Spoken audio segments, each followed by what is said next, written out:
Hello everyone, this is Mythic Plus tips for the beginner player to reach that 3K breakpoint or perhaps even the 3.2K breakpoint in IO rating. These are serious tips. We'll get to the first one, movement over damage. This is probably the biggest problem that I see most average key players have when they come into a key. Your damage, yes, of course you should be hitting a certain point of damage that matters, but what's more important in Mythic Plus dungeons is your movement. You'll see me dancing around here, and there's a reason for that. It's because I know that there's things that come out, particularly saw blades, that I have to avoid. And so how do I know not to get hit by them? Just keep moving, right? So you'll see me just strafing, dancing, jittering around here, just in case they come out and I'm not paying attention because I got to do a lot of other things. And for example, in Big Mama here, I know that if I get targeted by that white circle, that I've got to backstep out, dodge it to the side strafe, and go around it, right? There are movement patterns that you have to memorize in every piece of the Mythic dungeon. Now, for those of you trying to push that 3K or 3.2K rating, you might not have been forced to have to focus on your movement, because at lower keys below 10, and honestly 10, 11, and 12, that you don't really get penalized for making mistakes on movement. But at 13, 14, and certainly 15 keys, one mistake can be death. And so I've heard one of my friends say recently that to play high keys, he felt like he had to play perfectly, and what perfectly means is perfect movement, really. Okay, so now for some tips on how to improve your movement. One is use WASD to move. Don't use your mouse to hold down, click to move. That just will not work at higher keys because you have to be casting and attacking on the go. Number two, when I'm a DPS player, what I'll do is I will actually just rotate around my target. If I melee, like on my Frost DK, I'll literally just move in a circle around the target. If it's a fight where I do have to move, like, periodically, so that I'm never stuck standing still, and I can do my DPS rotation. As a healer, I might just dance around in sporadic patterns if it requires me to just not get hit by something random that comes on the floor. But if it's something that requires a specific boss mechanic like this fight you see on the screen, then I'll know, okay, I'm going to keep my movements very intentional, watch my feet, dodge things that come on my feet, and don't stand in any lines. Watch out for the boss as he charges someone. Don't be in that line of movement. You have to worry about all hazards that come through. Sometimes you can just do sporadic movement, consistent movement, just to dodge what needs to be dodged. Other times it will have to be purposeful and plan. Now for the real in-depth way on how you can actually focus on movement. Well, first off, you have to master your DPS rotation. Don't just go in a key and go, I'm going to figure it out in a key. And if you feel moderately comfortable with your DPS rotation, that's still not good enough. You have to have it down to where it's autopilot. You can just do it without even thinking, okay? Because there's so much other things to think about in Mythic Plus keys, you don't have time to do so. What can you do? Start with the simulation, raidbots.com. This is what I use. And to do that, what you're going to need is to create an account and then get your character in there. How you do that? You download through CurseForge, Simulation Craft, and once you download Simulation Craft, you can go into game and just press /simc, which is shown there on the screen. Then you're going to go into game, type that /simc, get that code, paste it into the box right here on the screen. Then you're going to want to choose your simulation options. Now you can choose the type of fight. I would recommend starting with a target dummy. It will give you a lower number than choosing patchwork, which is the standard, the boss. And then make sure you have your potion, food, flask set up for how you're actually going to do it in the target dummy. I do have a potion built into my macros, and so then I'll run the simulation with the dummy, and it will output to the number on your screen, 4.183 million. That is my target that I want to hit on a dummy. And then I'll also run the boss one, which actually comes out to a higher number, 4.440. I personally use this one as my target. It will be hard to reach it. You'll probably be within 10% DPS when you do it. So I would aim for yourself for being within 10% of it when you're doing it on the target dummy. That 10% is to account for bad luck during rotation, but most importantly, the lag that occurs in Dornagal when hitting the target dummies, as we'll see in a second. Okay, so now how to do this on a target dummy? Well, you're going to want to have details running, and I like to have it close by so I can see the timer. I know it's really small on your screen, but there is a timer on the the top left of details, and then I will do my rotation. And so now I'm just going to unleash. This first trial, I'm going to do my DPS rotation without moving. I'm intentionally going to stand still and just focus on the buttons I need to hit when I need to hit it. Okay. Now, while you're doing this, you're kind of praying that the server will not lag. Dornogal is a very, very laggy server. I did this 3 times for this video, and I would recommend you do it 3 times so you get a decent average of what you will do. But for example, on the second trial of this, I did lag in Dornogal when my screen literally froze for like 4 seconds, and I was just slamming buttons praying that the rotation kept on going. Okay, so that does happen. Now, skipping ahead to the 2-minute mark here, you're seeing that I'm essentially going to hit on this first one 4 million, let's just say 4 million damage at the 2-minute mark. Technically 3.95. So if you do the math, that comes out to 94.4% of the simulated damage on the target dummy. And that comes out to 89.9% of my simulated DPS when Patchwork is used as the target. Now on my second attempt, where I did get the lag spike, I hit at the 2-minute mark, just a little bit lower, but pretty much the same thing. And my screen froze for a solid 4 to like 6 seconds. It was really bad Dornogal lag. So I would say 3.92 there. So definitely lower than what I had before. I would say this one was out of acceptable means, but it was due to the lag. I would say otherwise it was very close to the last one. So to clarify, I would say if you get 90% of the target dummy DPS, you're doing acceptable damage.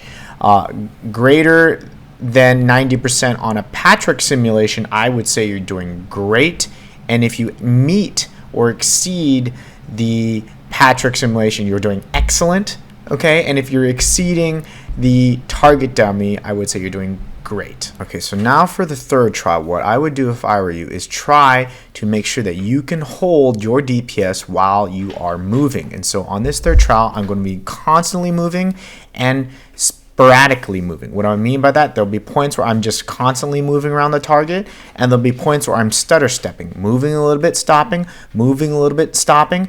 And I'm also going to I realized while I was doing this that I'm really weak going counterclockwise, going to the right direction. So I will intentionally practice doing a little of that, going to the right direction. But the goal here is to match the DPS you did on when you were just standing still, right?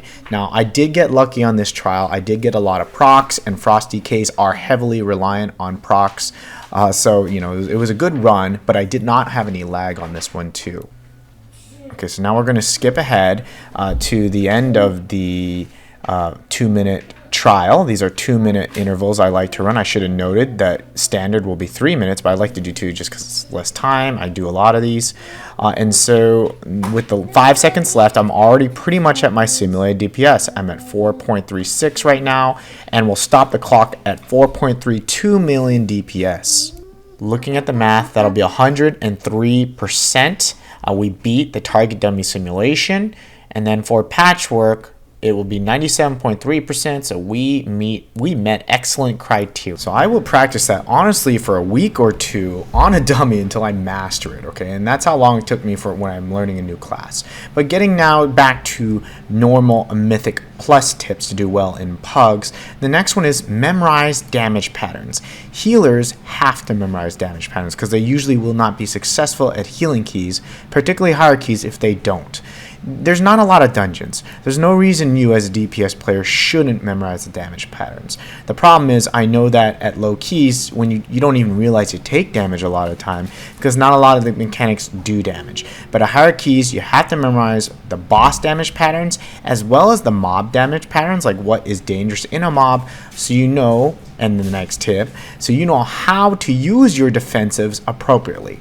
Many defensives require you to push them before you take the damage on classes, and thus you need to know when you're going to take the damage, not after you take the damage, okay? So the next tip accordingly is plan to use your defensives. Don't just use your defensives. You should use your defensives. You should know what those are. You should have them on a button. You should be ready to press quickly, but you have to use them before you take the damage in many cases. So again, memorize the damage patterns, and please, for the love of God, use your defenses. As a special advanced tip, usually healers will blow their cooldowns on the first damage mechanic, so you might not necessarily need to use your personal defensive on the first damage mechanic. Sometimes, if you really want to be advanced, you can do it when you know your healers blew hit their cooldowns, or you can use it on perhaps the second major boss AoE damage rotation. For example, on Big Mama, when that big lightning ability comes out, use it then on the second one, not the very first one, because you know the healers probably got their cooldowns for the first one.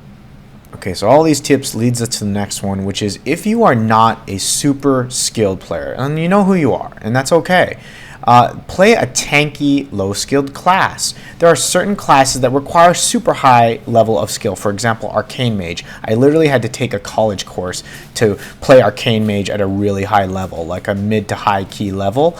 And I made it to 3200, and I was really happy with that. And as an Arcane Mage, it was really difficult because I had to manage this super complex rotation that I literally watched Hopeful, one of the top mages, for, and I saw a video that I played it on repeat for like 2.5 weeks and it took me about 3 weeks to master it. Okay, versus a Frost DK, I learned it in a single week and mastered it in a single week. And I don't just mean learned how to do it, I mean mastered it while moving and all that good stuff and all the little nuances, right? And so playing the DK, the Frost DK, is super tanky, and I have super defenses, and so it's really hard to die. Honestly, as a Frost DK, it's impossible to die, and so it'll always depend on what's the strongest in the current season.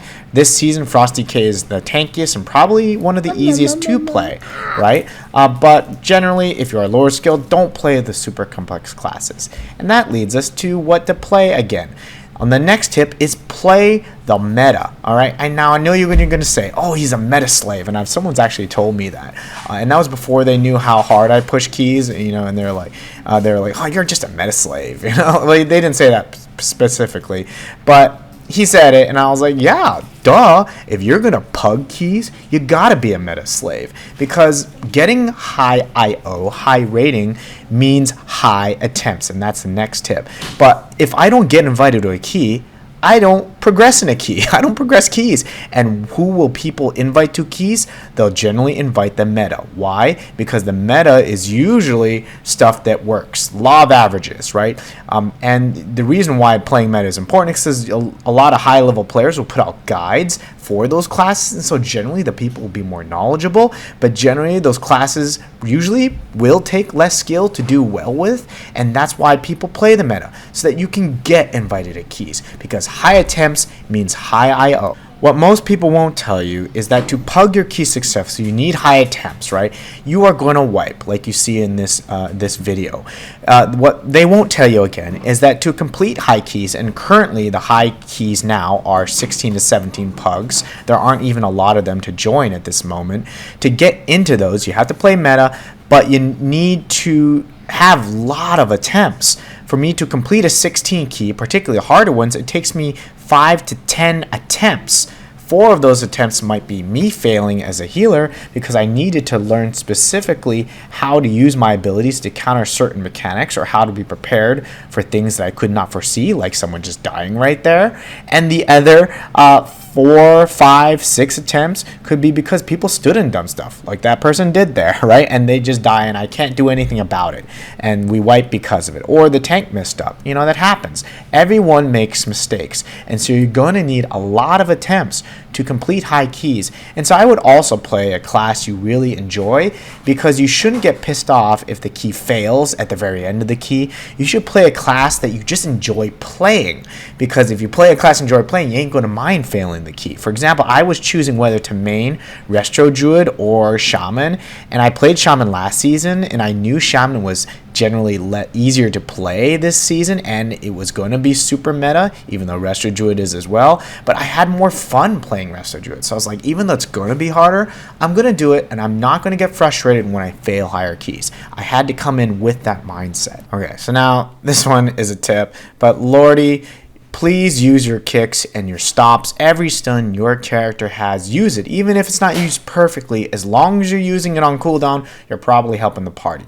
Yes, you should prioritize certain things on certain mobs, but if you knew how to do that, you probably wouldn't be watching this video anyways. Now, very quick tip, compositions don't matter at low keys. Like honestly, anything 12 and under, and honestly nowadays 13 and under, it just depends on how much damage classes are outputting, like what is the item level cap.